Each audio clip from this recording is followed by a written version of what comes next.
ಸ್ನೇಹಿತರೆ ನಮಸ್ಕಾರ. ಏನಪ್ಪ ವಿಷಯ ಅಂದರೆ ಕೆಲಸ ಮಾಡ್ತಿದ್ದೆ. ಈಗ ನನ್ನ ಫ್ರೆಂಡು ಫೋನ್ ಮಾಡ್ದ, ಗಾಡಿ ಕೂತಿದ್ದಣ್ಣ ಎಲ್ಲಿದೆ ಅಂದ. ಅದಕ್ಕೆ ಒಂಚೂರು ಹೊಲ್ದ ಹತ್ರ ಇದ್ದೀನಿ ಅಂತ ಹೇಳಿದ್ದೆ, ಸುಳ್ಳು ಹೇಳಿದ್ದೆ. ಆಮೇಲೆ ಯಾಕೋ ಮನಸ್ಸು ತಡಲಿಲ್ಲ, ಹೇಳ್ಕೊಡೋಣ ಅಂತ ಹೋಗ್ತಾಯಿದ್ದೀನಿ ಸ್ನೇಹಿತರೆ. ಯಾಕೆಂದರೆ ಟ್ರ್ಯಾಕ್ಟರ್ ಆಗಬೇಕು. ಕೆಲವೊಂದು ಟೈಮ್ ಸುಳ್ಳು ಹೇಳೋ ಪರಿಸ್ಥಿತಿ ಬರುತ್ತೆ, ಆದರೆ ಮನಸ್ಸು ತಡೆಯಲ್ಲ. ಯಾಕೆಂದರೆ ನಮ್ಮಂಗೆ ಅವ್ರ ಗಾಡಿನೇ ಕೂತಿರುತ್ತೆ. ಹಾಗಾಗಿ ಹೇಳ್ಕೊಡೋಣ ಅಂತ ಹೋಗ್ತಾಯಿದ್ದೀನಿ ಸ್ನೇಹಿತರೆ. ಏನಪ್ಪ ಅಂದರೆ ಈಗ 1.5 ಕಿಲೋಮೀಟ್ರ್ ಹೋಗಬೇಕು. ಗಾಡಿ ಕೂತಿದೆ ಅಣ್ಣ ಅಂತ ಹೇಳಿದ್ದೇನೆ. ಅದಕ್ಕೆ ಸ್ವಲ್ಪ ತ್ಯಾವ ಆಯ್ತಂತೆ, ನನ್ನ ಬೇರೆ ಟೈರ್ ಬೇರೆ ಇಲ್ಲ, ಅದಕ್ಕೆ ರೋಲ್ ಹಾಕತ್ತೆ ಕಣ ಅಂತ ಹೇಳಿದೆ. ಅದಕ್ಕೆ ಇಲ್ಲಣ್ಣ ಒಂಚೂರು ಬಿಗಿರೋ ನೆಲದಲ್ಲಿ ಎಳೆನಂತೆ ಬಾ, ಯಾರೂ ಗಾಡಿ ಬರಲಿಲ್ಲ ಅಂತ.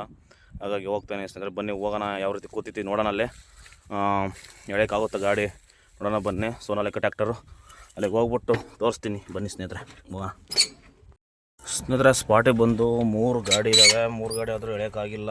2 ಗಾಡಿ ಕೂತಿದ್ದಾವೆ. ಅದು ಕೂತಿತ್ತು, ಅದು ಗಾಡಿ ಇದೆ, ನಂದು ಗಾಡಿನೂ ಬಂದಿದೆ. ಬನ್ನಿ ನೋಡೋಣ, ಎಳೆದು ತೋರಿಸೋಣ ಹೆಂಗೆ ಬರುತ್ತಲ್ಲೋ ಗಾಡಿ, ನೋಡೋಣ ಸ್ನೇಹಿತರೆ.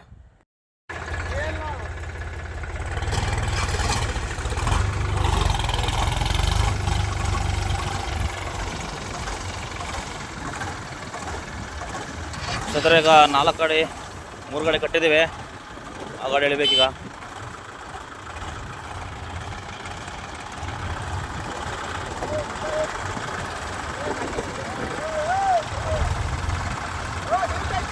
ರೈಟ್ ಮಾಡ್ರಿ.